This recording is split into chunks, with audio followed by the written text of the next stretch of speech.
Good afternoon and welcome back. You're watching Business Arena here on TVP World. I'm Aleksandra Marchewicz and these are the latest business headlines.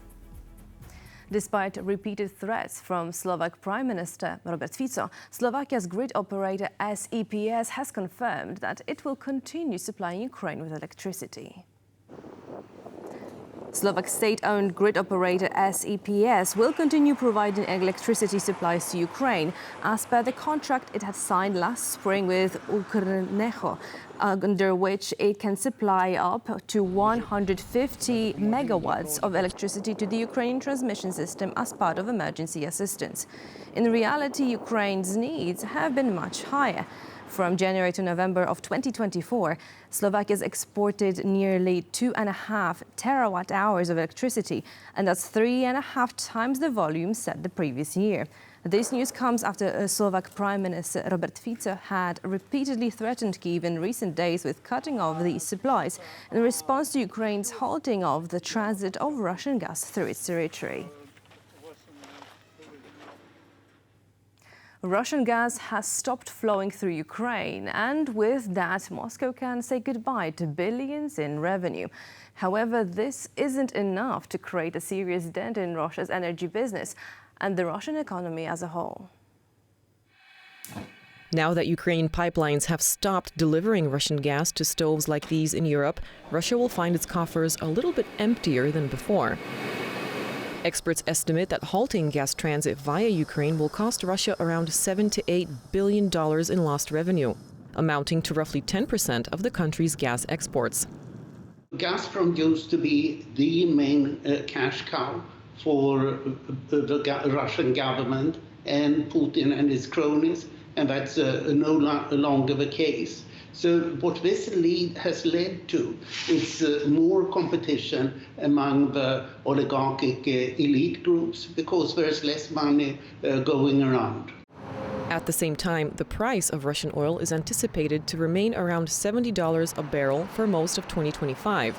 This figure is comfortable for Russia as it carries a high price premium over how much it actually costs to produce, process and export crude out of Russia, between $11 and $17 per barrel.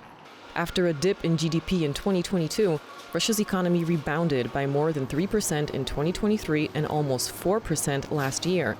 Nonetheless, pressure from sanctions and escalating war expenses is beginning to take its toll, with figures for 2025 in the 1.3–1.5% territory.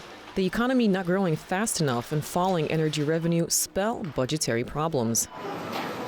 Russia has, in the last 3 years, had a budget deficit of about 2% of GDP, and now it can't finance that any longer, which means that it will have to cut public expenditure by 2% of GDP for 2026, or perhaps slightly earlier.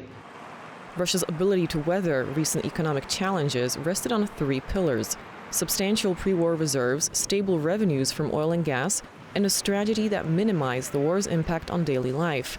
With these supports now eroding after 3 years of conflict, the coming year presents the Kremlin with tough choices and fewer resources to see them through. Russia's energy puzzle is entering a new phase as gas transit through Ukraine grinds to a halt. So how will Moscow keep funding its military ambitions? Stay tuned for The Bottom Line, where we'll untangle Russia's evolving economic landscape and explore what it means for the 2025. Joining the Eurozone under current economic conditions could disrupt the Polish economy, says a new report by a Polish Ministry of Finance. The statement comes amid a low appetite in the country for adoption of the common currency.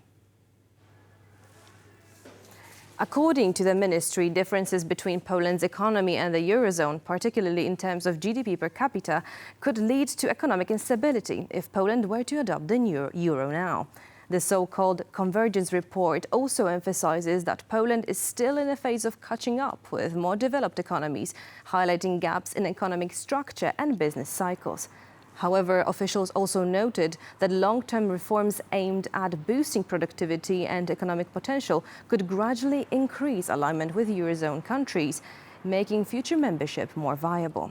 Public opinion on the euro is also shifting. A recent survey by the Foundation for Economical Freedom, which advocates for Poland's joining the eurozone, found that only 31% of Poles support replacing the zloty with the euro, a 4 percentage point drop from the previous year, signaling declining enthusiasm for the transition.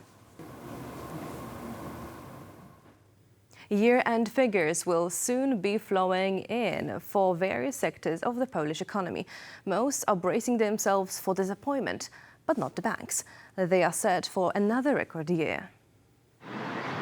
Polish banks are making a killing. From January till November of last year, Poland's banking sector posted a net profit of 9.35 billion euro. That's a 44% year-on-year increase. So who's making the biggest margins? Coming out on top in the first 3 quarters of 2024 was Alior Bank, with margins of over 6% on interest alone. It's followed by Santander and Polish state giant PKO. BNP Paribas and ING found themselves on the lower end. The key behind this windfall, according to analysts, is the bank's excellent earnings on interest. Interest income is up 3.9% year-on-year, while efficiency is also up, with interest expenses this year 7.4% lower than last. The National Bank of Poland's continued hawkishness has certainly contributed to these results. As the rest of Europe continues easing monetary policy, the Polish reference rate remains high at 5.75%. That's almost double the current 3% in the Eurozone. So how are Polish banks doing compared to their peers in the Eurozone? Well, only Slovenia, Latvia, and Estonia are making higher margins. Among the larger countries, however, Poland comes out on top, with average margins of over 4%. Still, it hasn't taken the top spot, so it's not higher interest rates alone that are contributing to these margins. Equally important is the sector's overliquidity. There's so much money flowing into the banks that they can't even catch up in converting it into loans. In Poland, the loan-to-deposit ratio is currently at only about 60%, and it's similarly low in Slovenia. In this environment, Polish banks are set for another record year, and this despite continued legal costs resulting from the fiasco with Swiss franc-denominated loans. Banks usually book the cost of legal risk of these loans in the last month of the year, but the Polish Bank Association nevertheless forecasts a record 8.7 billion euro in profit for the sector in 2024, compared to last year's 6.5 billion.